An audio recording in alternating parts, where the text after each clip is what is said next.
नमस्कार। आकाशवाणी जयपुर अजमेर से प्रस्तुत हैं प्रादेशिक समाचार।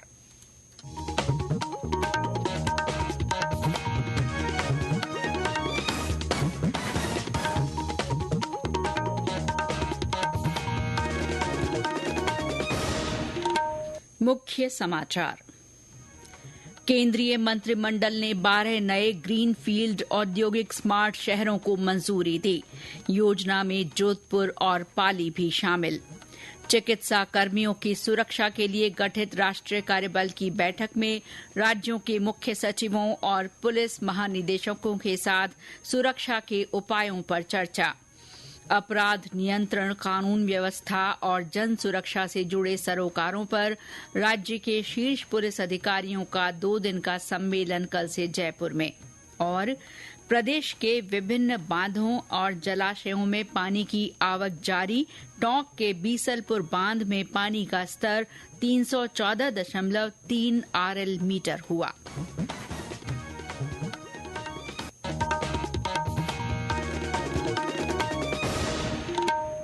समाचारों के साथ मैं शीला चावला और अब समाचार विस्तार से। केंद्रीय मंत्रिमंडल ने देश के औद्योगिक परिदृश्य को बदलने के लिए राष्ट्रीय औद्योगिक गलियारा विकास कार्यक्रम के तहत 12 नए ग्रीनफील्ड औद्योगिक स्मार्ट शहरों को मंजूरी दी है। आज नई दिल्ली में कैबिनेट बैठक के बाद मीडिया को संबोधित करते हुए सूचना और प्रसारण मंत्री अश्विनी वैष्णव ने कहा कि इन औद्योगिक क्षेत्रों में संयुक्त अनुमानित निवेश 28,600 करोड़ रुपए से ज्यादा होगा। उन्होंने कहा कि इन परियोजनाओं से 10 लाख प्रत्यक्ष और 30 लाख तक अप्रत्यक्ष रोजगार सृजित होंगे। इस कार्यक्रम के तहत राजस्थान में जोधपुर और पाली को औद्योगिक स्मार्ट शहर के रूप में विकसित किया जाएगा। दोनों शहरों के लिए परियोजना लागत 922 करोड़ रुपए रहेगी। इन शहरों में 7,500 करोड़ रुपए के निवेश का अनुमान लगाया गया है और रोजगार के 40,000 अवसर उपलब्ध होंगे।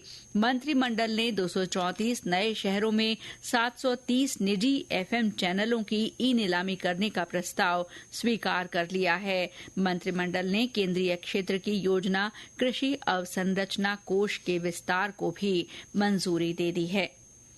चिकित्सा कर्मियों की सुरक्षा के लिए गठित राष्ट्रीय कार्यबल की आज नई दिल्ली में बैठक हुई। बैठक में राज्यों के मुख्य सचिवों और पुलिस महानिदेशकों के साथ सुरक्षा के अल्पकालिक उपायों पर चर्चा की गई। केंद्रीय गृह सचिव और स्वास्थ्य सचिव ने भी वीडियो कॉन्फ्रेंस के जरिए बैठक में हिस्सा लिया। चिकित्सा पेशेवरों की सुरक्षा और उनके कार्यस्थल की परिस्थितियों में सुधार के बारे में सुझाव के लिए सर्वोच्च न्यायालय द्वारा इस कार्यबल का गठन किया गया है। स्वास्थ्य मंत्रालय ने NTF को सुझाव देने से संबंधित शीर्षक से एक राष्ट्रीय पोर्टल बनाया है। इस पोर्टल पर कोई भी अपने सुझाव भेज सकता है। सर्वोच्च न्यायालय ने कार्यबल को निर्देश दिया है कि वो अपनी अंतरिम रिपोर्ट 3 सप्ताह के भीतर और अंतिम रिपोर्ट 2 महीने के भीतर सौंप दे। राज्यपाल हरिभाऊ किशनराव बागड़े ने आज बीकानेर जिले की सांचू BSF पोस्ट का निरीक्षण किया। उन्होंने जवानों से संवाद किया और बॉर्डर एरिया की चुनौतियों के बारे में जानकारी ली। राज्यपाल ने देश की रक्षा के लिए जवानों की प्रतिबद्धता और समर्पण की सराहना की। राज्यपाल ने वहां निर्मित वॉर म्यूजियम भी देखा। उन्होंने सीमा पार से अवैध तस्करी, नशीले पदार्थों की रोकथाम के लिए प्रभावी प्रयास करने पर जोर दिया। श्री बागड़े ने सीमा चौकी पर एक पेड़ मां के नाम अभियान के तहत पौधारोपण भी किया। राज्यपाल ने जिले के सीमांत क्षेत्र के गांव गोडू के PM श्री राजकीय उच्च माध्यमिक विद्यालय के विद्यार्थियों से भी बातचीत की। उन्होंने बच्चों की बौद्धिक क्षमता बढ़ाने के लिए प्रयास करने का आह्वान किया। राज्यपाल ने गोडू के सामुदायिक स्वास्थ्य केंद्र का निरीक्षण किया और मरीजों से बातचीत कर अस्पताल की सुविधाओं की जानकारी भी ली। सहकारिता राज्य मंत्री गौतम कुमार दक ने कहा है कि सरकार किसानों और पशुपालकों की समृद्धि और कल्याण के लिए कृत संकल्प है। श्री दक आज जयपुर में राजस्थान सहकारी गोपाल क्रेडिट कार्ड ऋण योजना पोर्टल के शुभारंभ समारोह को संबोधित कर रहे थे। उन्होंने कहा कि योजना के तहत ग्रामीण क्षेत्र में निवास करने वाले गौ पालक किसान परिवार को 1 लाख रुपए तक का अल्पकालीन ब्याज मुक्त ऋण 1 साल की अवधि के लिए दिया जाएगा। गौपालक किसान को समय पर ऋण चुकाने पर किसी तरह का ब्याज नहीं देना होगा। उन्होंने कहा कि गौपालक किसान परिवारों को गाय भैंस के लिए शेड, खेली निर्माण, चारा बाट सहित आवश्यक उपकरण खरीदने के लिए ब्याज मुक्त ऋण की सुविधा उपलब्ध कराई गई है। श्री दत्त ने कहा कि ऋण वितरण को पारदर्शी बनाने के लिए ऋण आवेदन से लेकर मंजूरी तक के सभी काम ऑनलाइन किए जाएंगे। ये समाचार आकाशवाणी जयपुर अजमेर से प्रसारित किए जा रहे हैं। प्रदेश में अपराध नियंत्रण, कानून व्यवस्था और जन सुरक्षा से जुड़े सरोकारों पर राज्य के शीर्ष पुलिस अधिकारियों का 2 दिन का सम्मेलन कल जयपुर में शुरू हो रहा है। पुलिस महानिदेशक उत्कल रंजन साहू ने बताया कि मुख्यमंत्री Bhajanlal Sharma policing with excellence the way forward विषय पर आयोजित इस सम्मेलन का शुभारंभ करेंगे। अतिरिक्त पुलिस महानिदेशक प्रशिक्षण मालिनी अग्रवाल ने बताया कि 2 दिन के इस सम्मेलन में विभिन्न सत्र होंगे। इन 2 दिनों में पुलिसिंग रिलेटेड बहुत सारे विषयों पर चर्चा करी जाएगी। हमने बाहर से गेस्ट स्पीकर्स को भी बुलाया है जो विभिन्न विषयों पर अपने व्यूज को शेयर करेंगे। इसके साथ ही साथ हमारे जिलों में जो पुलिस अधिकारी लगे हुए हैं और पुलिस हेडक्वार्टर्स में जो सीनियर अधिकारी हैं उन सबके द्वारा विभिन्न विषयों पर प्रेजेंटेशन भी किया जाएगा। इस पूरी कॉन्फ्रेंस का उद्देश्य यही है कि हम लोग एक तरीके का ब्रेनस्टॉर्मिंग करें पुलिसिंग संबंधित जो आज के वातावरण में महत्वपूर्ण विषय हैं उन पर, और उन विषयों पर ब्रेनस्टॉर्मिंग करके हमें ये देखना है कि हम कैसे अपनी पुलिसिंग को और बेहतर बना सकते हैं। प्रदेश में 1 सितंबर से राष्ट्रीय पोषण माह आयोजित किया जाएगा। इस माह की तैयारियों को लेकर आज समेकित बाल विकास सेवाओं के निदेशक ओपी बुनकर ने वीसी के माध्यम से जिला उप निदेशकों और सीडीपीओ के साथ तैयारियों की समीक्षा की। श्री बुनकर ने बताया कि महिलाओं और बच्चों के बेहतर स्वास्थ्य और पोषण को सुनिश्चित करने के लक्ष्य से आयोजित होने वाले इस अभियान में विभिन्न थीम्स पर कार्यक्रम होंगे। माह के दौरान 6 विशेष गतिविधियां भारत सरकार ने निर्धारित की है। इसकी विस्तृत जानकारी सभी सीडीपीओ को, डीडीज को, एलएस को दी गई है ताकि पोषण का माह जो हर साल अपन सितंबर माह में मनाते हैं जोर शोर से मनाया जा सके। विशेषकर इसमें एक जन आंदोलन का रूप देने का आग्रह किया गया है ताकि आम जन को इससे जोड़ा जा सके, क्योंकि महिलाएं, बच्चे हमारे जो स्टेक होल्डर्स हैं कुपोषण के कारण से इस विभाग की मेन आवश्यकता है। बाड़मेर के जिला कलेक्टर निशांत जैन ने आज 3 पाक विस्थापितों को भारतीय नागरिकता प्रमाण पत्र प्रदान किए। सागरबाई, जयपाल सिंह और अजमल सिंह को भारतीय नागरिकता दी गई है। इस दौरान जिला कलेक्टर ने पाक विस्थापितों को भारतीय नागरिकता से संबंधित शपथ दिलाई और नागरिकता हासिल करने पर इन लोगों को शुभकामनाएं दी। शाहपुरा के जिला कलेक्टर राजेंद्र सिंह शेखावत ने आज युवाओं के मार्गदर्शन के लिए साईपेट मोबाइल ऐप लॉन्च किया है। इस ऐप के माध्यम से जिले के युवा जिला स्तरीय अधिकारियों से सीधा संवाद कर सकेंगे। जिला कलेक्टर ने बताया कि इस ऐप से युवा जिले की सभी घटनाओं की जानकारी प्राप्त कर सकेंगे।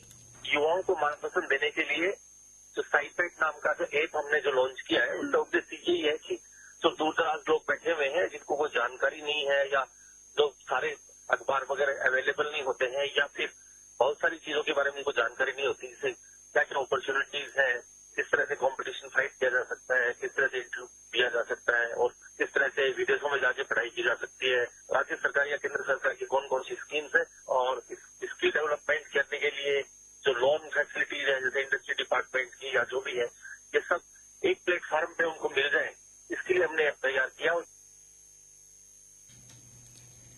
राज्य के कई जिलों में शिक्षा विभाग की ओर से 7 दिवसीय आत्मरक्षा प्रशिक्षण शिविर लगाए जा रहे हैं।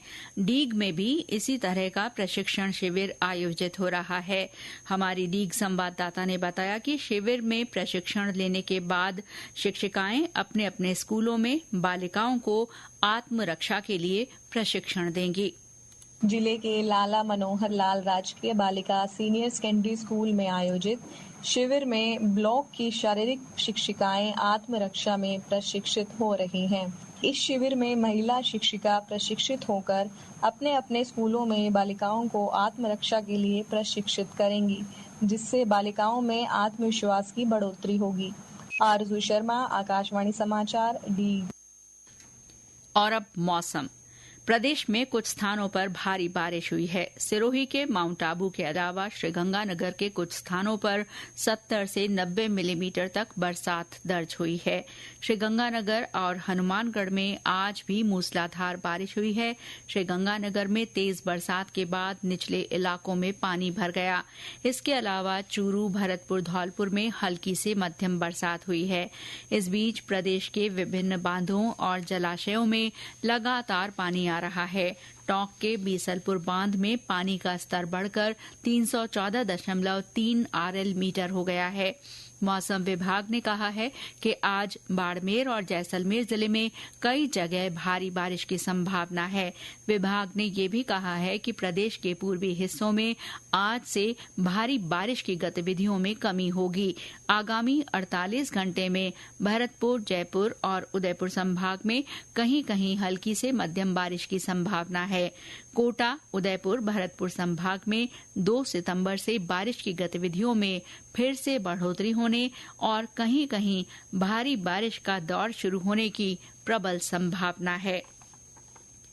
गुजरात में हो रही भारी बारिश का असर प्रदेश के रेल यातायात पर भी पड़ा है। पिछले 2 दिनों में उत्तर पश्चिम रेलवे से चलने वाली 12 ट्रेन को रद्द कर दिया गया है। उत्तर पश्चिम रेलवे के मुख्य जनसंपर्क अधिकारी कैप्टन शशि किरण ने बताया कि गुजरात में तेज बारिश के चलते वडोदरा मंडल के ब्रिज संख्या 561 पर जल भराव हो गया है। यात्रियों की सुरक्षा को ध्यान में रखते हुए उत्तर पश्चिम रेलवे की 21 ट्रेनों के रूट में बदलाव किया गया है। वहीं 9 रेलों को आंशिक रूप से रद्द किया गया है। और अंत में मुख्य समाचार एक बार फिर। केंद्रीय मंत्रिमंडल ने 12 नए ग्रीनफील्ड औद्योगिक स्मार्ट शहरों को मंजूरी दी है। इनमें जोधपुर और पाली भी शामिल हैं। चिकित्सा कर्मियों की सुरक्षा के लिए गठित राष्ट्रीय कार्यबल की बैठक में राज्यों के मुख्य सचिवों और पुलिस महानिदेशकों के साथ सुरक्षा के अल्पकालिक उपायों पर चर्चा की गई। अपराध नियंत्रण, कानून व्यवस्था और जन सुरक्षा से जुड़े सरोकारों पर राज्य के शीर्ष पुलिस अधिकारियों का 2 दिन का सम्मेलन कल से जयपुर में शुरू होगा। और प्रदेश के विभिन्न बांधों और जलाशयों में पानी की आवक जारी है। टोंक के बीसलपुर बांध में पानी का स्तर 314.3 आरएल मीटर हो गया है। इसके साथ ही प्रादेशिक समाचार बुलेटिन समाप्त हुआ। नमस्कार।